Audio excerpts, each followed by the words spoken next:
Hi, everybody. Welcome to our webinar, The Landscape of Midwifery in East Central Illinois. I'm Jeannie Ludlow, and I'm a member of the steering committee of UCRJ, and I'll be the moderator for the webinar.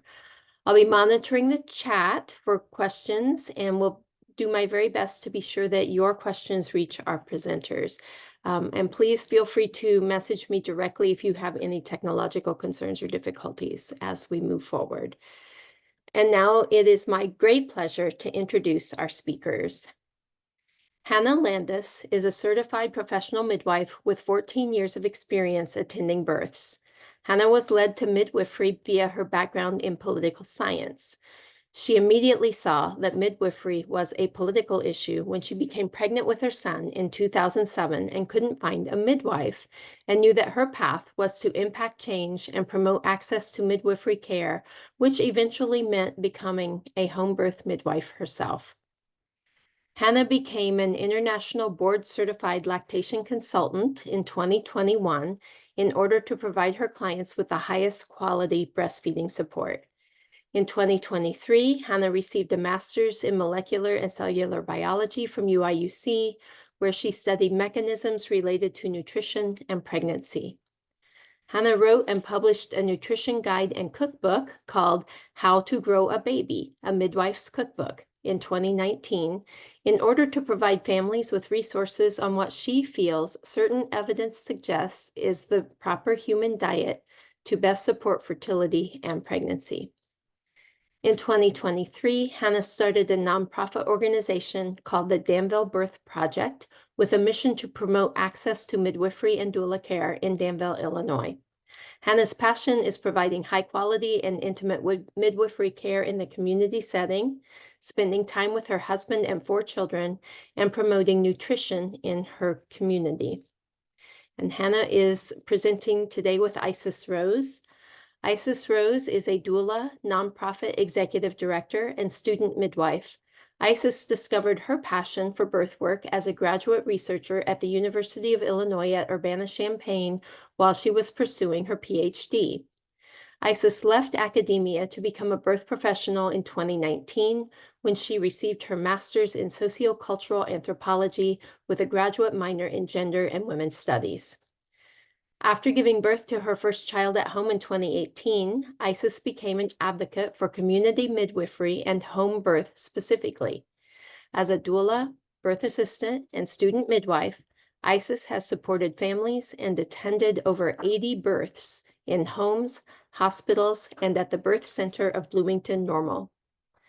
Isis is now in her 3rd year of clinical and didactic training at Common Sense Childbirth School of Midwifery and is expected to graduate in November 2024. In 2022, Isis co-founded the nonprofit BIPOC for Better Birth in order to raise awareness about racial disparities in maternal and infant health. The purpose of BIPOC for Better Birth is to provide accessible education and training opportunities to aspiring doulas and other birth professionals in East Central Illinois. Isis also serves on the steering committee of Urbana-Champaign for reproductive justice. In her spare time, Isis loves reading books to her 2 young children, doing yoga and fitness at the YMCA, and singing karaoke. And now I will turn this over to our speakers. And Hannah and Isis, we really look forward to learning from you. Thank you for having us. And I will start us off in this talk about community midwifery integration. There's a lot to talk about here. And unfortunately, a lot of it is nationwide subject matter. Because when we talk about community integration in East Central Illinois, the reality is there's not a lot of us, there aren't a lot of midwives, and there's not a lot of integration. So I'll kind of review a lot of those things as well as what it looks like in other areas and what we hope for moving forward and what we think would be the best practices to promote community integration of midwifery in East Central Illinois. So some of the topics we're going to cover is what is a community midwife?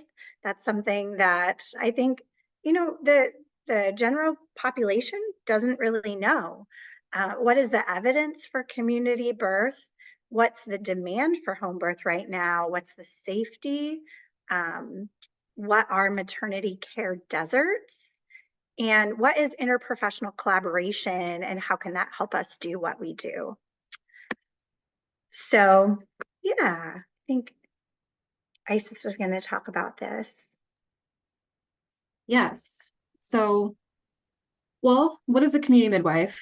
First, let's define what a midwife is. A midwife is a medical provider who specializes in providing care during the childbearing year.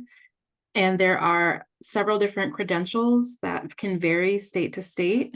The credentials that we are mostly speaking to today are CPM and CNM.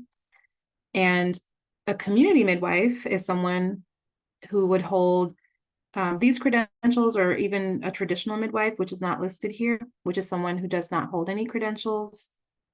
But specifically for this conversation, a certified professional midwife is someone who has specialty training in physiological birth, and that means birth as it happens in the stepwise hormonal and physical process without any interventions or technologies or pharmaceuticals, right? So trained in physiological birth, and there is no medical background required to become a CPM as far as a prerequisite to training. A CPM is a nationally recognized credential. It decides whether or not they will regulate and license CPMs. CPMs are experts in out-of-hospital birth, and out-of-hospital birth is another way of saying community birth, excuse me. So a CNM is a certified nurse midwife, and this is a person who was a nurse, and then they became a midwife through specialized midwifery training. And most CNMs attend births in hospitals, and there are some CNMs who are community midwives, which means they attend birth in the community.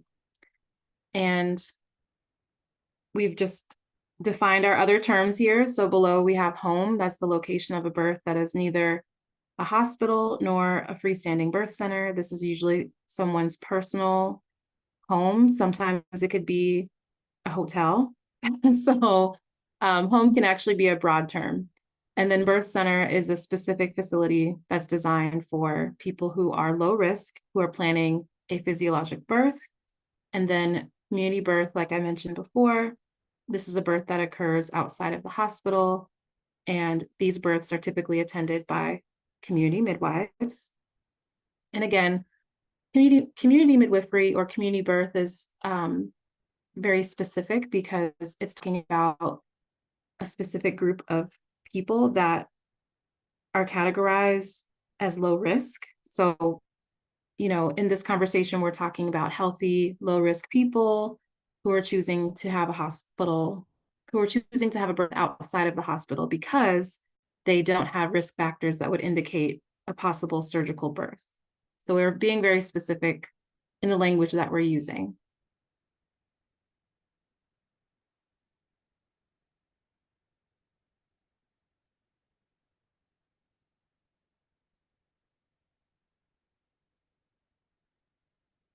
Okay, so I think Hannah mentioned this before.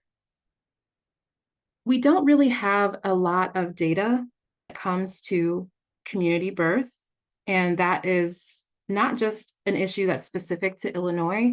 However, in Illinois, we don't really have a lot of data about how many people are having home births, birth center births, what is the exact demand for home birth and birth center births. We can kind of guesstimate based on birth certificate data, but essentially there isn't really a lot of evidence that's actively being collected when it comes to community birth.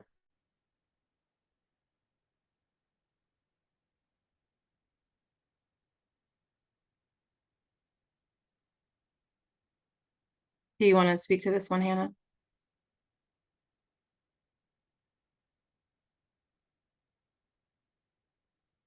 Hannah, are you Yeah, sorry. okay? So the Cochrane Review, they looked at this question just last year in 2023. hoping to discover some evidence for community birth, home birth versus hospital birth. And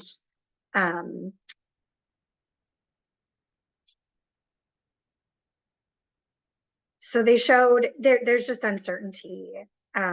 It looks like from observational studies that the evidence is in favor of home birth regarding safety, but there's just not a lot of evidence. And what I think was so interesting about their statement was we can't even conduct RCTs on this question because equipoise may no longer exist.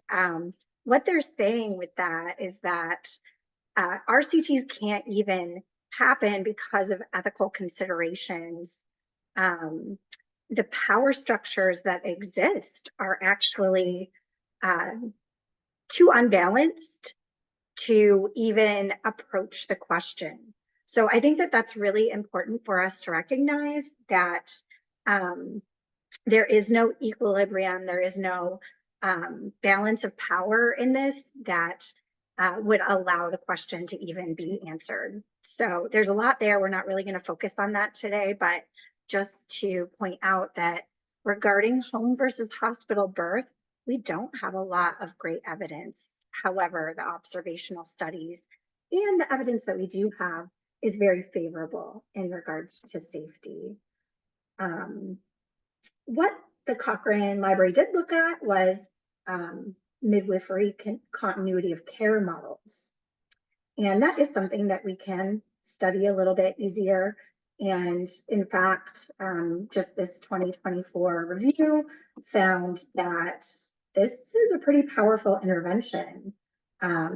Women or their babies who receive midwifery continuity of care compared to those receiving other models of care are less likely to experience C-section, less likely to experience an episiotomy, and more likely to experience a spontaneous vaginal birth.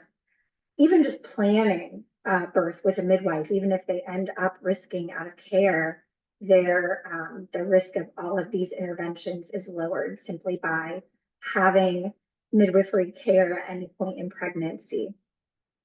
And then not unimportantly, women who experience care from a midwife report more positive experiences during pregnancy, labor, and postpartum. And it's important to note that there are cost savings in that model as well. And that has a lot of reasons for it. It's not just that midwives are paid less than doctors, but that also if we are keeping people low risk, then their hospital stay is shortened and even their babies end up with less of that expensive hospital care. In 2013, the Cochrane Library looked at this question of midwife-led continuity models versus other models. And the thing that's important to note about midwifery-led care is that it's slightly different than some midwife programs, which are through a hospital, where it's really physician-led. There's a lot of physician management and oversight. However, midwives are working within the system. So there is a difference here between midwifery-led and just simple midwifery care. So they looked at this and were able to include 13 trials and 16,000 women.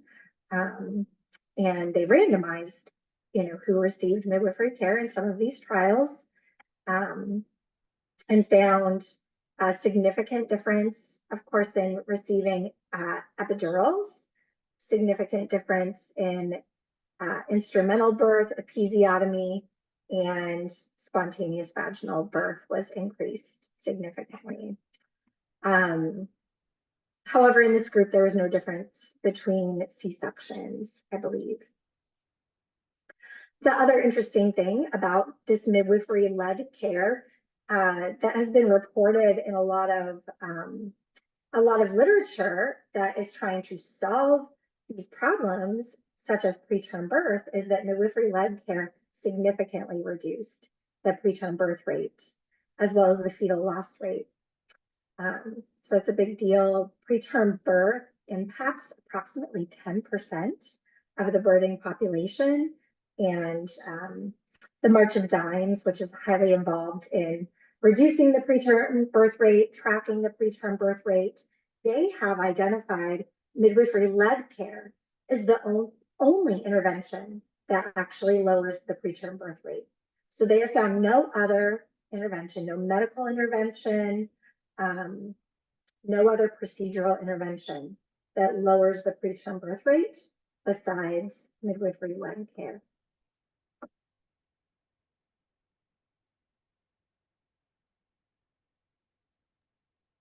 So we've actually seen an increase in the demand for home birth services or midwifery services for folks that are planning home births in the last several years. Generally speaking, I think 98% of people still have their babies in the hospital. And I did say still, and I realized that still have their babies in the hospital. However, we've seen an increase in home births recently, and especially since 2019 and 2020, we've seen a significant increase in the demand for home birth.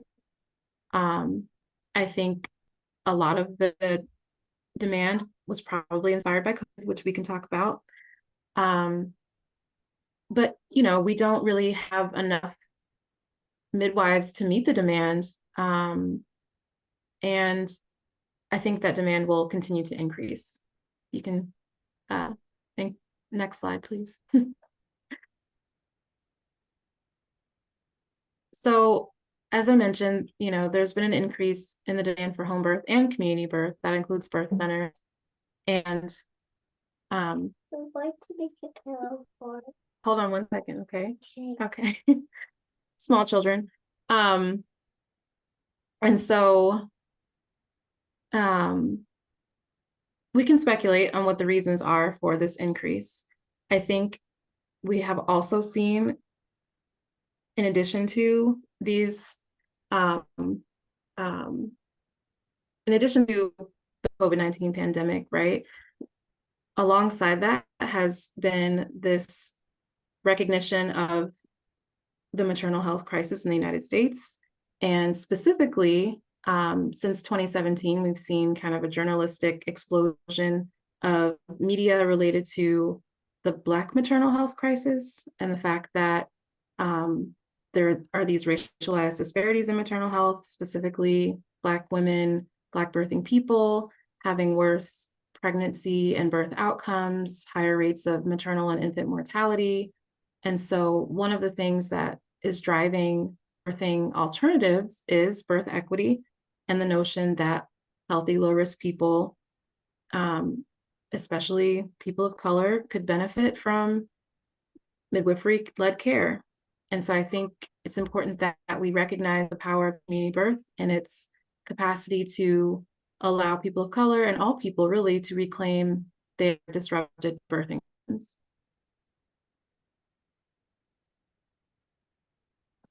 So this says, Sorry.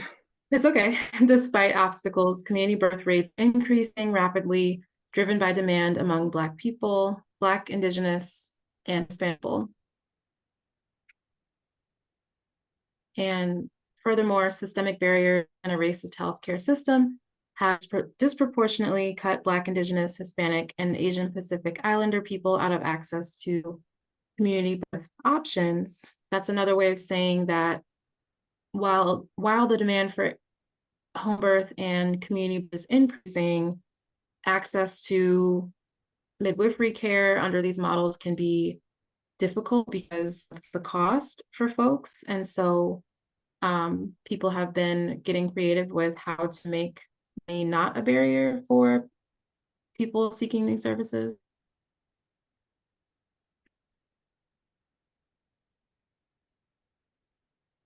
So kind of back to the relative safety of community birth. So even somewhat recently, in the last 10 years, the American Journal of Obstetrics and Gynecology, as well as the organization ACOG, they have recognized that this is a choice that women are going to make, and it's a legitimate choice. And so they took time to look at the safety, and what they found in this paper, and it has to be taken with a little bit of a grain of salt, because there wasn't a lot of standardization in like training of the people attending the births, as well as if the births were even attended at all. But what they found in this study was that planned home births were associated with fewer maternal interventions, as I said, from the Cochrane Review, less frequent prematurity, low birth weight, and less assisted newborn ventilation. But they also found that there was elevated neonatal mortality rates. And so that is something that it really comes down to this personal preference that a woman might have when she's looking at where she's choosing the venue. Maybe she feels like this might have an increased risk to the baby, but a decreased risk to her. And that it does appear that the research indicates that there is a slight increased risk to baby and decreased risk to mother. And it's totally legitimate, whatever choice, that the birthing person wants to make in that situation. And so legitimizing that choice is a really important thing that isn't always happening. So one thing that we do know impacts the safety of birth in general is one's access to care providers. And maternity care deserts are something that have been pretty widely publicized. And over the last 10 to 20 years, what we've seen, especially in rural areas, is a significant decrease in access to maternity care. So there are far fewer hospitals and clinics that are offering labor and delivery services, and there are far fewer obstetric providers in general per 10,000 than there were. And when we look at just the United States in general versus other countries that have better maternal health care outcomes, that is one significant difference, is that the United States has fewer obstetrical providers in general, and especially in these maternity care deserts, the ratio of obstetric providers is very low. And as far as, getting more OBGYNs, even if somebody were to identify that as the solution, there are caps on residency programs and a lot of barriers to even training more OBGYNs, where there's not just this simple path from the problem that we're at to some kind of solution as far as obstetrical care. So we see midwifery as a solution to the problem of maternity care deserts.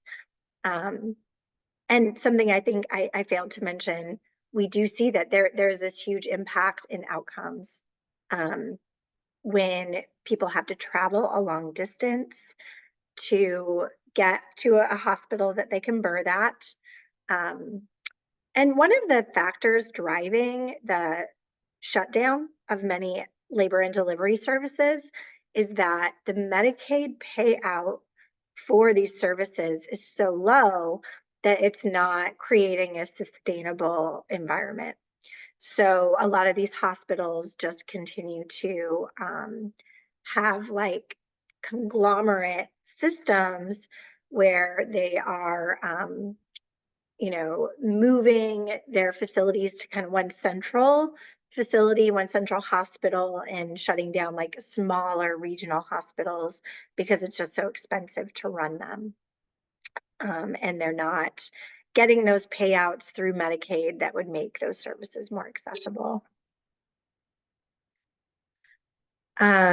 So yeah, this is some of the work through the Commonwealth Fund, I believe, and also the March of Dimes has done a lot of work on maternity care deserts and just how severe the problem has gotten. More than 50% of rural communities have no hospital-based OB services. Where I'm at in Danville, we were victim to this. Our local hospital shut down their labor and delivery services for over a year, forcing people from the surrounding areas to travel to Champaign. And that just led to a variety of problems, especially for people who birth rapidly. It's a big deal to have to drive an hour or more in order to get to a hospital. So again, we see community midwifery as being a solution to that problem because we can bring providers to the person and increase safety in that way.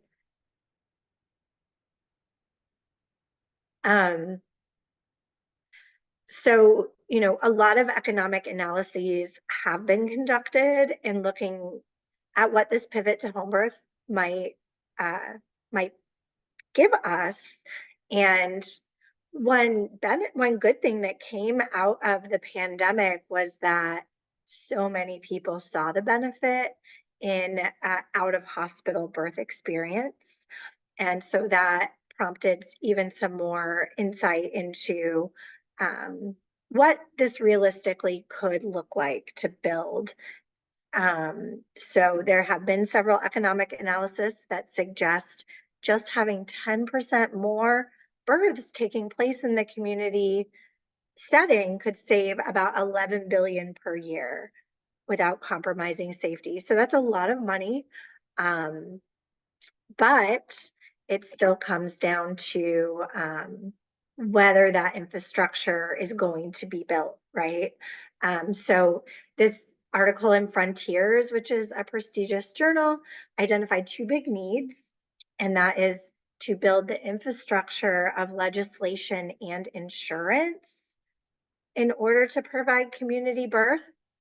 And secondly, to encourage a culture in which all healthcare professionals recognize and encourage each other to offer the services to which they're best suited. So that means opening up a scope of practice, eliminating physician supervision, but increasing collaboration and just encouraging midwifery autonomy. Also, it mentioned debunking the myths of what is safe and not safe. So, you know, currently there can be a lot of animosity between providers and a spirit of competition rather than collaboration. And that promotes some of these myths to just stay prevalent, like that home birth isn't safe, because that myth might it might support, you know, what kind of birth is taking place in the hospital. It might support the provider there in their story, you know, that all women need to be in the hospital because that's what's safe, even if that's not what the research suggests.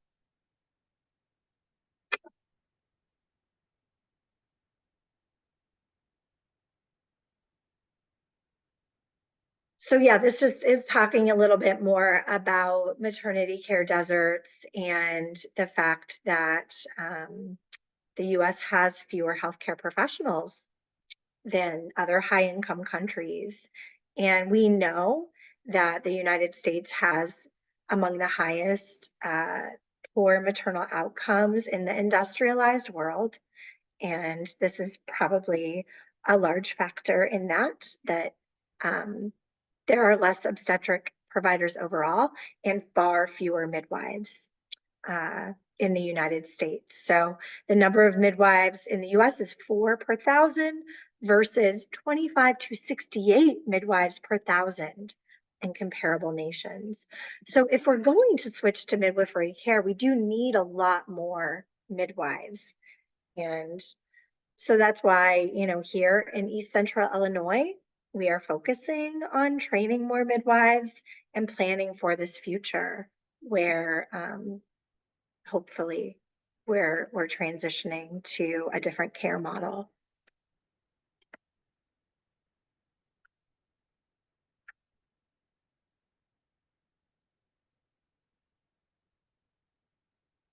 Isis, do you want to, I don't know if you want to speak on this slide or you want me to keep going. Keep going, you're on a roll. Okay. So what about where there is access to community birth? And there are places, even within the United States, where there is more integration. Where I was born in Washington State, they have the highest out-of-hospital birth rate in the country. In some regions of Washington State, it's around 20%. So it's very normalized in that area.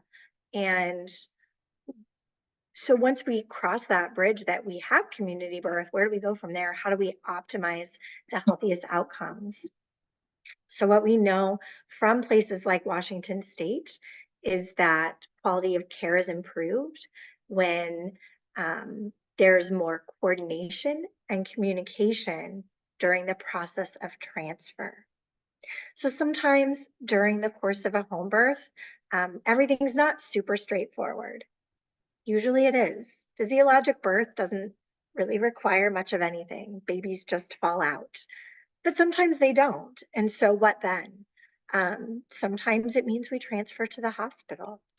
And the way that that transfer occurs is really important to what kind of outcomes we're going to have. So in places like Washington State, they have really great transfer protocols. So let's see.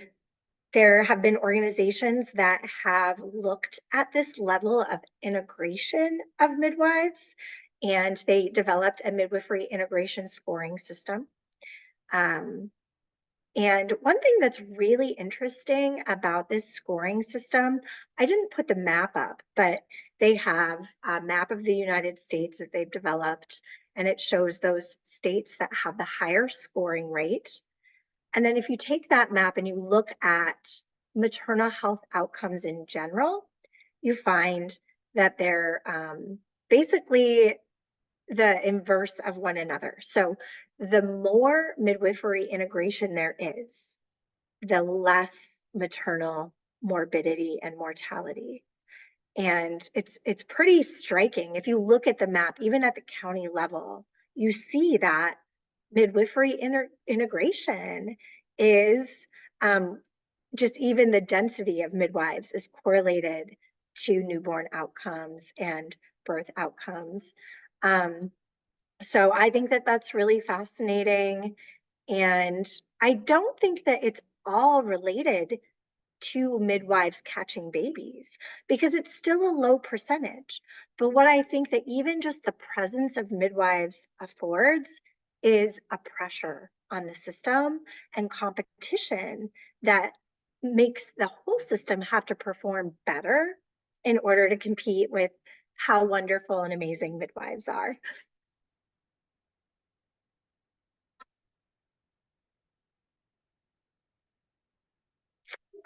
So this is a pretty interesting little quote just about home birth transfers.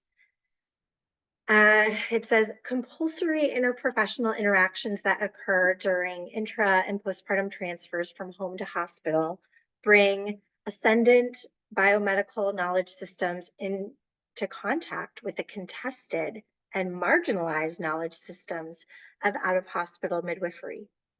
The interactions that result can function either to entrench divisions between provider types and models of care, or to provide the opportunity for what anthropologist Bridget Jordan called mutual accommodation, a form of interprofessional and cross-cultural collaboration characterized by negotiation and shared respect between practitioners and their respective epistemologies. And I just think that's really important, just visualizing what we are talking about here in community birth. It's really a different epistemology. It's a different knowledge system. And so in trying to integrate ourselves into a system, there are a lot of challenges because we don't share knowledge systems, but we can share respect and we can still collaborate, even though we have different structures of belief.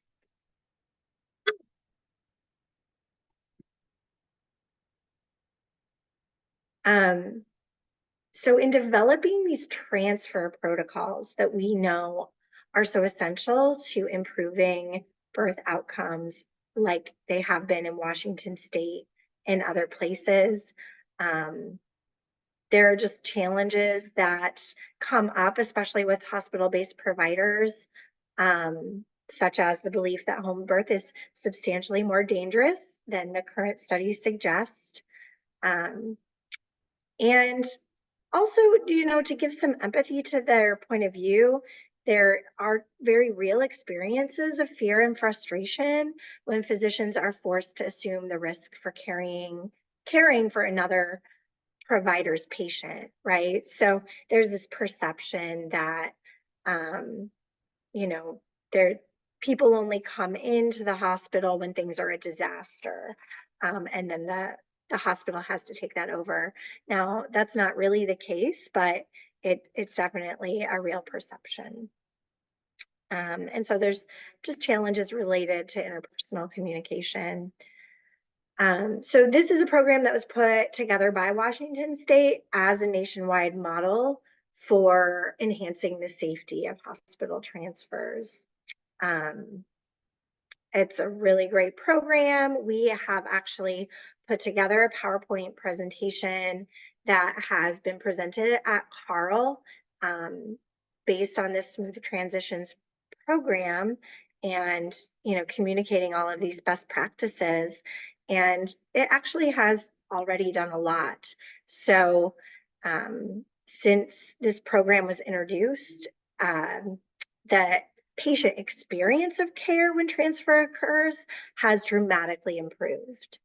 And it's definitely something that has been noticed by people who, they're planning a community birth and then they end up doing something that wasn't part of their original plan, but they know is necessary for the safety of everybody involved. And rather than it feeling like a traumatic experience, patients have come out of it feeling actually really empowered and supported. So that's the goal, right? In the end, it's not necessarily just about the outcome, right? Like there's all of this focus on, well, there's a healthy mom, healthy baby, but that's not the end of the story. It really matters how the mom feels about her experience, how she was treated, and to get past it without trauma. But the next piece of integration is really payment models. And a huge barrier to community birth is that either there are not Medicaid payouts available or they're just simply not enough in order to create a sustainable business model. So the local birth center in our area has stopped accepting Medicaid because the Medicaid payouts just aren't sustainable. Certified professional midwives cannot yet accept Medicaid. There was a law passed in 2022 that mandated that Medicaid cover certified professional midwives, lactation consultants, and doulas. And while the law was passed, the actual organizational structures that would govern that and implement that and actually pay out to these practitioners was never developed. And even personally being on some of the calls where this was being discussed within Health and Family Services and other agencies, there's a lot of clamor and division from other practitioners, that didn't want to see midwives and especially out of hospital midwives being paid a certain rate that they felt was unfair relative to what they're being paid. So This is a big challenge. I think it's really the primary challenge. In my area of Danville, we have 80% of birthing families on Medicaid. And so, you know, when people have to pay out of hospital or out of pocket for community birth, home birth, or birth center birth, it is just not achievable. It's not something that's accessible at all to the vast majority of families, especially if they qualify for Medicaid. Unfortunately, there's just even still misunderstanding in this from key players. I included this tweet from Governor Pritzker just a couple months ago because I thought it was really funny that you know, he was excited that and he wanted to get on Twitter and talk about Illinois began recognizing doulas, midwives, and lactation consultants as Medicaid providers. He said these birth workers can now be fairly compensated, making services more readily available to communities with the highest mortality rates. And he's speaking to something really important. He's referencing the law that was passed, but that the fact that even the governor isn't aware that these funding structures are not yet in place is amazing to me. And it just really demonstrates that we can all be in our silos and not quite understand what's happening on the ground, even of issues that we're interested in. So yeah, this actually got a lot of private messages from people who are like, hey, can you accept Medicaid now? And I had to sadly tell them that's not yet available, but we're hoping that it is going to happen one day in the future. In the meantime, we've got to get kind of creative with how we make services accessible.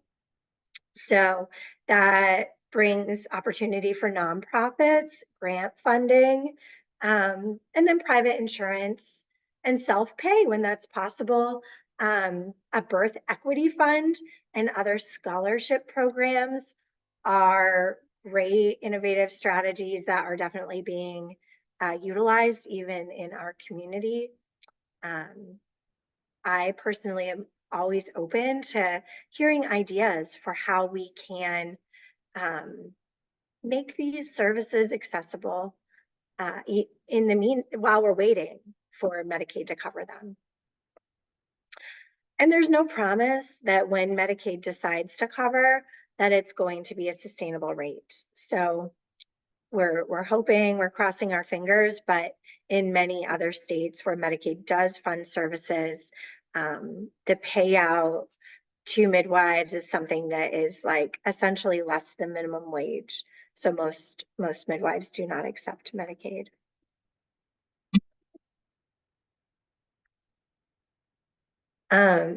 So the Institute for Medicaid Innovation and even some other Medicaid study groups have continuously looked at this because they are recognizing, number one, that midwifery care is the thing that's demonstrated to improve maternal outcome and that it saves money. And so all of these groups, such as the Institute for Medicaid Innovation, have said, hey, this is what we need to do. And they've put together a lot of resources so that not just midwives, but also community members can put pressure on the system in order to impact change. So that's where, you know, I really wanted to talk to you all on the webinar tonight about the role that you can have in helping us to integrate midwifery into East Central Illinois and make these important services more accessible. So they put together a list of things that people can do, and I totally see this community already doing it, which I think is amazing. But yeah, I think part of this was just to educate that we're not there yet, that there's still a lot of work left to do in order to make midwifery care and community birth accessible in our area. This goes over just some of the things that the midwife can do, as well as the community member. And part of that is advocating for the profession and for the needs of those served from a birth equity lens in order to inform and educate the public as well as policymakers about why we're doing what we're doing.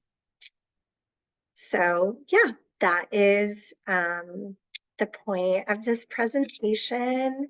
So really thank you for listening, and I'm excited to hear what your thoughts are. Thank you so much, Hannah and Isis. We really appreciate all this information. Julie had a question a little bit ago when you were talking about perceptions of risk, and she asks, do midwives consider older age at maternity as high risk, possibly precluding home birth, or is that just one factor in the decision-making process? So I can answer this if you want, Isis. So it depends on the midwife is the answer, but in general, community midwives, anytime somebody has anything going on that might not be the perfectly typical norm, right? Then we're going to look at a woman more closely, but we're going to always look at her as an individual instead of a number. So somebody isn't their age, right? There's not some magical quality that happens as they approach 35 or go beyond that, right? Where all of a sudden they're just a basket of risk. Every individual is different. And so that is what we pride ourselves on in community birth and community midwifery, is that we're not just going to, put somebody in a category because of one factor. So in my practice, I mean, I can answer it as far as my personal practice. I have lots of moms who are over 35, which is considered advanced maternal age. And yeah, lots of moms having babies at home up into their mid 40s. So yeah. I want to answer that question in a different way. So this idea of risk, low risk, high risk, these are socially constructed categories. And Hannah said every midwife is going to create a risk picture for their client, and someone might come to a different conclusion based on their own practice as far as what they've seen, that individual's level of health, and this idea too of liability, right? And because the norm is to practice defensively, a lot of people will automatically risk people out of their care depending on certain factors. That's not as common in the community setting because age alone is not enough to say that a person is not healthy to have a baby, but maybe in other clinical settings, they might be automatically risked out of having a certain type of care. And so it's important to know that because these categories are socially constructed, they can be interpreted differently by different providers. And I think that's one of the things that I personally value about community birth. It's that we kind of trust that, birth works most of the time and bodies most of the time when people have, an average level of health. And yeah, I think that's a really good question, and that's how I would answer that. Thank you, Isis, and thank you, Hannah. I have a question as I'm a language person. I'm a poetry professor. So I'm really interested in thinking about the language of home birth compared to the language of community birth. And I understand that they both mean birthing that doesn't happen within a hospital, but it feels to me like the connotation of community birth is really broader. Could either one of you speak a little bit to the language there and how you think about it? I just find it really fascinating.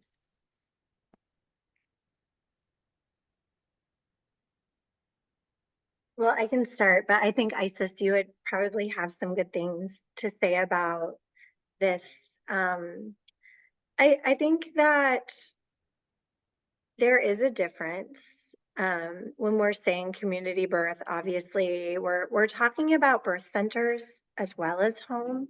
Okay. And the interesting thing is that the population in general seems to have this vision of birth centers as an in-between between home and hospital. And that's not really true technologically. So technologically, they are the same. There's nothing available at a birth center that is not available at home, um, and vice versa. So it's not like the birth center is an actual in between home and hospital. It's simply a physiologic birth venue, as the home could be. Now, one thing that birth centers do have is typically a more streamlined transfer protocol, right? So they may be a certain distance from a hospital, and they may have something set up with a hospital where in order to transfer a client from birth center to hospital, it's going to be a more seamless transition than in the community setting where we might be rural and we might have, untrained EMS that are coming. So, so that's the primary difference. Um, I think it's mostly a difference of perception. At the population level, people perceive birth centers to be an in-between, and consulting with clients and especially talking with husbands in my clientele, um, they they almost will want to, they'll say things like, well, we're going to do a birth center this time because we want something more closely aligned with hospital, and then maybe next birth we'll have a home birth. um, yeah, I don't know if that answers your question at all. I think there's a lot to say about it. What would you say, Isis, about community versus home birth and like what is wrapped up in that language? Yeah, that's a good question.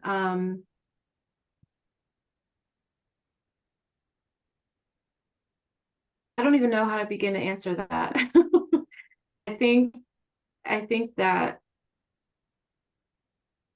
I think using the phrase community birth Mhm. makes sense because there is this perception that birth center care and home birth midwifery is very different, but in reality, they're very similar.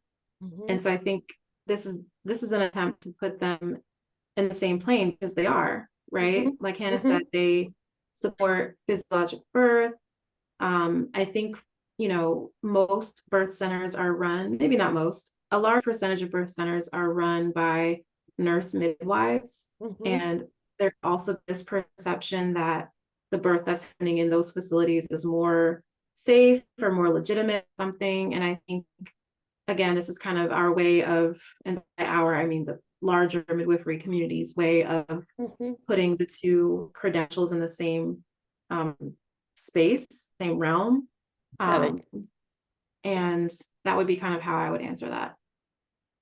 Okay. Yeah. Thank you.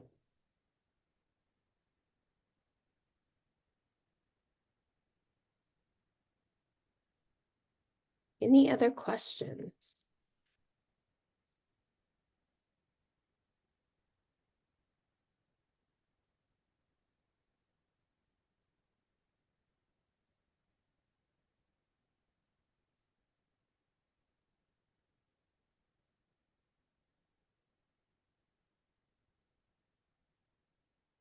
I was really struck by the Medicaid information. I worked at Whole Woman's Health in Peoria. It's an abortion clinic. It was an abortion clinic. And when Illinois passed Medicaid for abortion, they reimbursed doctors at such a low rate that the clinic ended up closing. And we lost quite a few people, people were celebrating, oh, now Medicaid covers abortion in Illinois. But at that moment, the reimbursement rate was so low that it was not sustainable. It was not possible for the clinic to stay open. Now they have since raised it a little bit, but it's just interesting to me that the people who set the reimbursement rates don't talk to the midwives to find out what would be an appropriate reimbursement rate. It just seems like it would be easiest to do it that way, but I don't think politicians listen to us very well. Yeah, and that's a really good comparison that this has happened in other realms with other procedures and things. But I remain hopeful that it will change. I think that there's a lot of momentum. Something just happened within the past week that was really encouraging, not in Illinois, but again, in my home state with all the good outcomes, Washington State, they just announced that they raised their reimbursement rate for doulas to $3,500 per birth, which is fascinating. It's more than they are paying home birth midwives in that area currently. So I'm curious what's going to happen in Illinois because we are anticipating this doula reimbursement rate will be set sometime within the next year or two. And I'm wondering how much they're going to want to be competitive with states like Washington and California, and what kind of rate that's going to translate to here in Illinois. And how the higher doula rate might potentially fortify community birth. I think that there's a model for that and a way forward with that, but definitely remains to be seen. I think there's another question. Yes, Denisha, go ahead.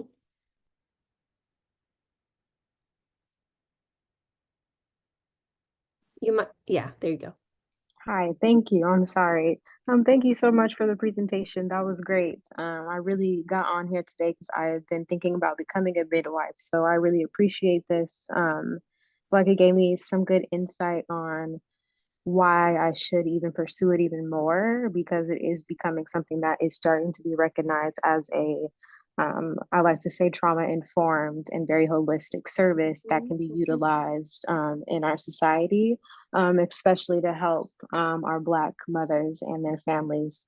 So I was just curious if you had any insight on going on the path of becoming a midwife, any good like certification programs, and just any advice for anyone who is looking to pursue this as a career goal for themselves.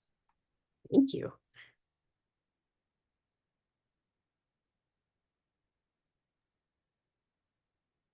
Hannah, do you want me to start? Yes, I do. I feel like you have some good thoughts on this because you're in the thick of it. Yeah, so I would say, start researching the different credentials and training pathways. As we mentioned, there are different ways to train to become a midwife.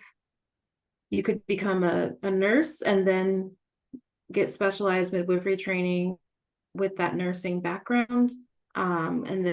Or you could choose to be a CPM, which I have done, which is a whole nother conversation that I don't think I could really have right now in this Q&A. So please reach out to me.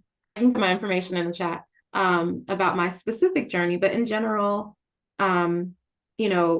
when the law was passed, the Midwife Practice Act was passed in November 2021, and that really shaped how the state of Illinois will acknowledge midwives who are training as CPMs in terms of their credential. Essentially look into MEAC or MEAC accredited schools. That would be the kind of Didactic education is kind of the minimum requirement for certification and licensure in the state of Illinois. You know, usually CPM programs are 3 years, and that includes both the formal education, but also an apprenticeship with a midwife. And then, you know, like I said before, nursing plus midwifery is a whole different ballgame. You would need to compare and contrast the amount of money and time that each pathway would take, the kind of lifestyle that you would be adopting being on call. I think a lot of midwives encourage people to maybe start out as a doula, because then you can really know, like, do I want to be on call? Do I want to roll out of bed at 2 morning and go to a birth?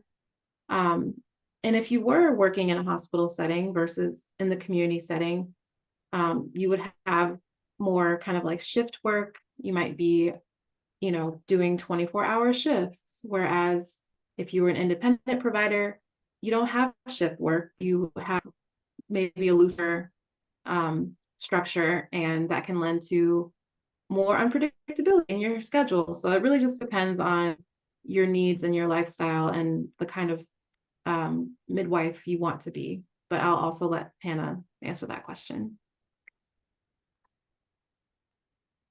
Yeah, it's a complicated question. I think that because of the nature of the challenges that we have in integration right now, it is hard for me to look at someone and say, yeah, you should become a specialized midwife, a home birth midwife in the CPM pathway, because it's a challenge.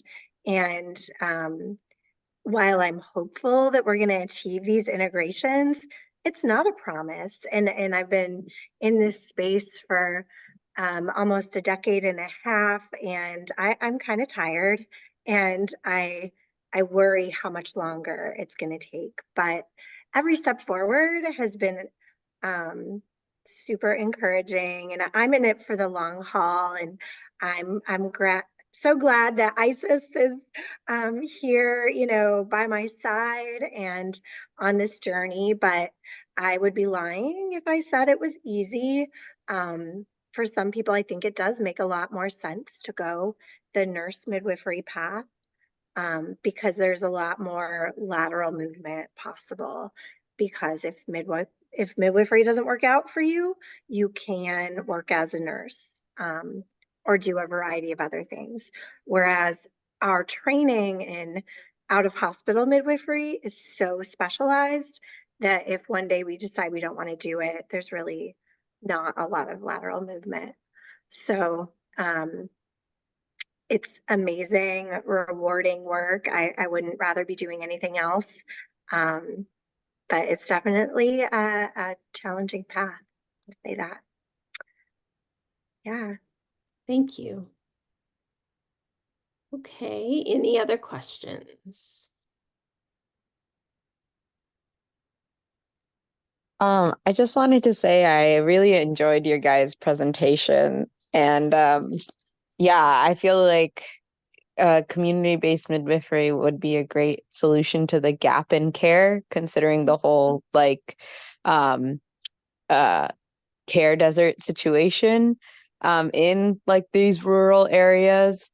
And yeah, I guess like I was just curious, like it's kind of, what can I say, a bit unbelievable about these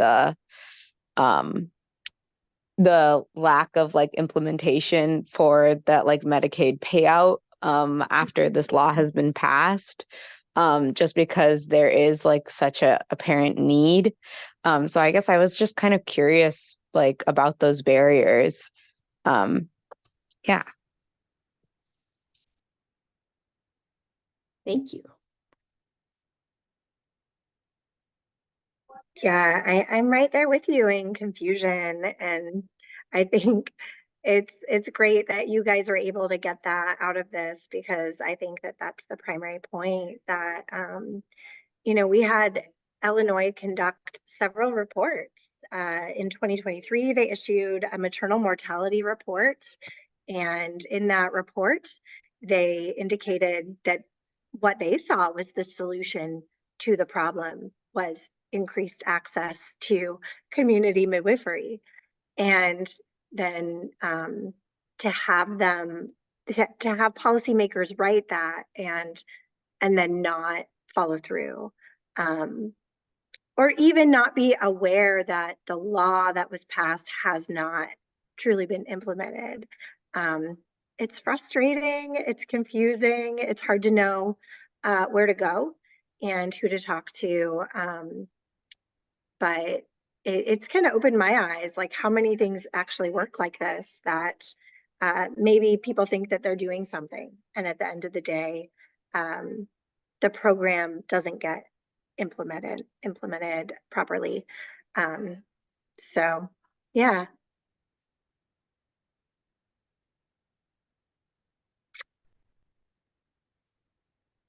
I think I found the website, Hannah, that you had on the slide for that. Is it this one, MedicaidInnovation.org, Women's Health? Yeah, that's one of Okay. them.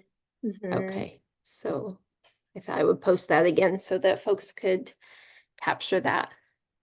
Yeah, another great thing to Google would be the Illinois maternal mortality report. I think that that's really interesting. The March of Dimes has annual reports that I referenced where they talk about what they have identified as the key solution to maternal health care in America, which they say is midwifery-led care. So it's just been really fascinating as I have reviewed the literature and all of the research out there, how it just keeps coming back to community midwifery, midwifery-led care, and yet, right, we don't have the funding structures for that. Right. Even private insurance will often not reimburse or cover home birth services or birth center services. And it's just, yeah, it's confusing and frustrating, and we definitely have a long way to go. And yet we are repeatedly told that, like, I had to have a minor surgery last summer and they wanted me out of the hospital as soon as possible. And it was fine. I was fine. But it's kind of like, yeah, you don't want to be in a hospital. You're more likely to get sick in the hospital than you are recovering at home. The doctors Yeah. told me that. Isn't it interesting? Yeah, my husband's father was just in the hospital for like quadruple bypass, and then he was home the next day. And I'm like, man, they're really trying to get people out Yeah. of the hospitals, except for Yes. and there's some other layers here when it comes to billing in hospitals, and I think it even gets a little darker where you realize hospitals that have really integrated midwives have ended up billing less for maternity care services. So if they're successful in lowering their cesarean rate, then their billable services are lower, Yeah. right? If they're successful in lowering their preterm birth rate and thus the NICU rate, then the hospital makes less money. And so Yep. there's a lot of perverse incentives here that just reveal like a systemic problem that I think is difficult to figure out, to get to the root of and to solve. Capitalist healthcare is, I think, the root of it. Yeah. Sorry. That's my bias right there.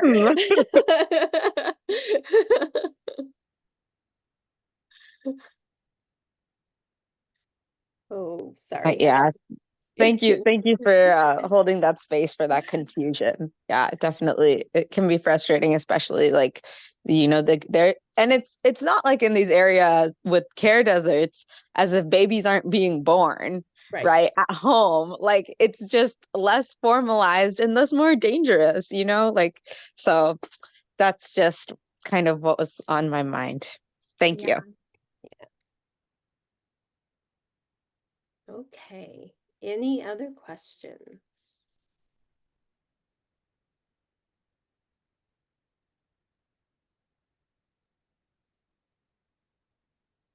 Well, it's almost 7:15. I wanted to thank Hannah and Isis so much for this really informative and fascinating webinar. I took 3 pages of notes, and I have some activist takeaways that I'll be working on. So I really appreciate all of that. And thank you so much to Julie and everybody at UCRJ who made this happen. I hope everyone has a lovely rest of your evening, and hopefully we will get to see Hannah and Isis present again sometime soon. Thank you. Thank you. Yeah, thank you all for having us and your interest in the topic.